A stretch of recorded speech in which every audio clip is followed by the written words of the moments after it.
Proletários do mundo todo, univos. Os proletários não têm nada a perder, exceto as correntes que os prendem. Temos um mundo a ganhar. A burguesia está produzindo seus próprios coveiros. Sua queda e a vitória do proletariado são inevitáveis. Mas Marx, além de inflamar os trabalhadores, também se preocupa em fundamentar aquilo que está dizendo, analisando o passado. A história de todas as sociedades até hoje existentes é a história da luta de classes. Uma luta que sempre terminou numa reconstrução revolucionária da sociedade inteira.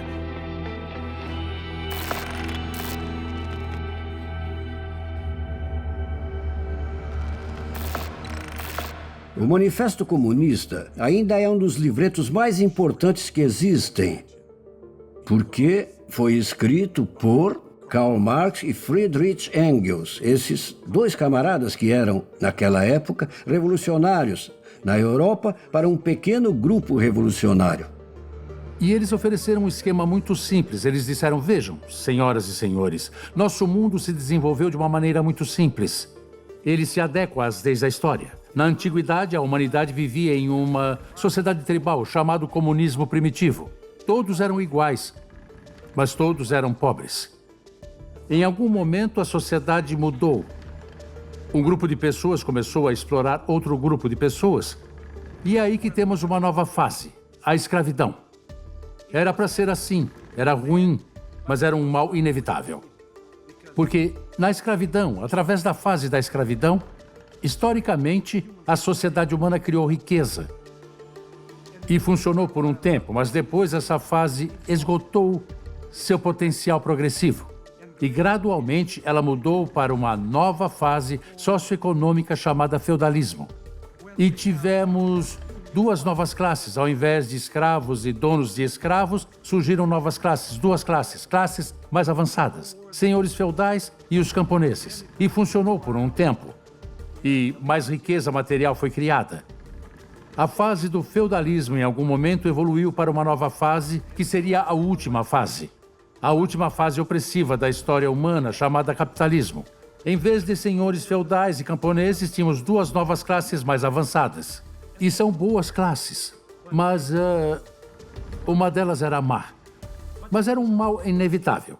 Então surgiram duas novas classes, os burgueses, ou capitalistas, e os proletários, a classe operária industrial.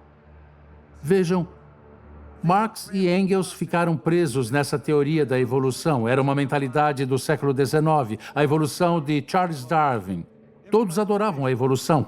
Então, eles desenvolveram suas próprias leis históricas com base na teoria da evolução. Se lermos agora, ficaremos surpresos com o fato de que o verdadeiro herói do Manifesto Comunista é o capitalismo.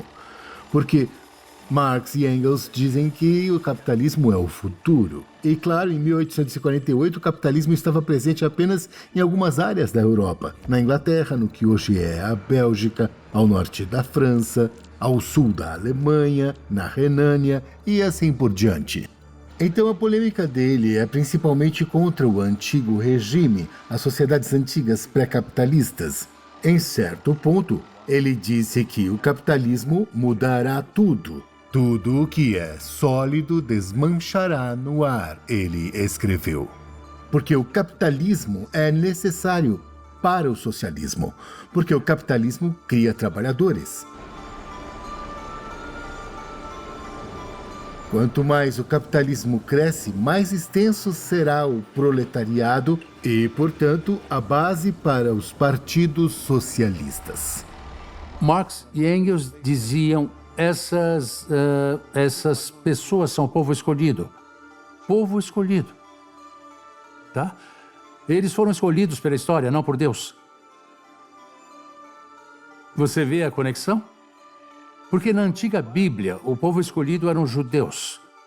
Mas aqui no marxismo temos o novo povo escolhido, o novo sal da terra, que salvará toda a humanidade, certo? Então é por isso que se tornou popular não só na Rússia, mas em muitos outros países.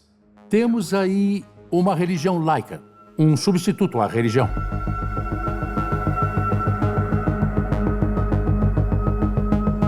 E isso é muito importante nesse sentido, porque expressa, antes de tudo, que uma transição revolucionária está ocorrendo no mundo e indica um tipo de um argumento histórico sobre a trajetória da história humana. É um dos textos retóricos mais incitantes da história da humanidade. É um chamado para a revolução, é um chamado para a justiça, um chamado para se restaurar a felicidade da existência humana. Irmãos e irmãs, rebelem-se e nós destruiremos o capitalismo, eliminaremos as propriedades privadas. Nós construiremos um paraíso na Terra. Sabe, há algo nesse livro e em muitos dos textos de Marx que costuma ser ignorado. Eu diria que há uma certa poesia nele. O livro é bastante inspirador. Digo, milhões de pessoas no último século e meio leram esse livro e foram inspiradas por ele. Eu diria que sou uma dessas pessoas. Ele promete uma saída de uma forma de existência humana exploradora e degradante, que é o capitalismo. E promete algo melhor do que isso.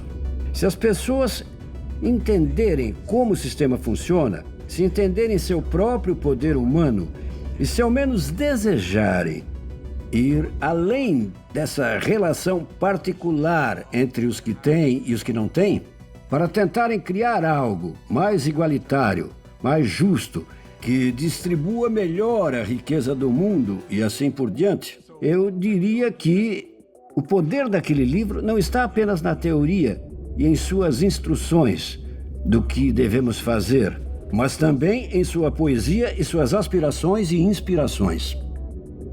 Certamente o marxismo é muitas coisas, porque nunca houve um consenso sobre o que Marx realmente disse e o que ele queria dizer.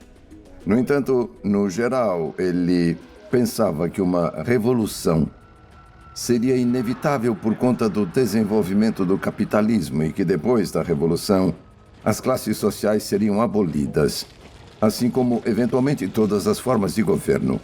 E o governo seria substituído de maneira simples por uma administração feita pelo bem de todos.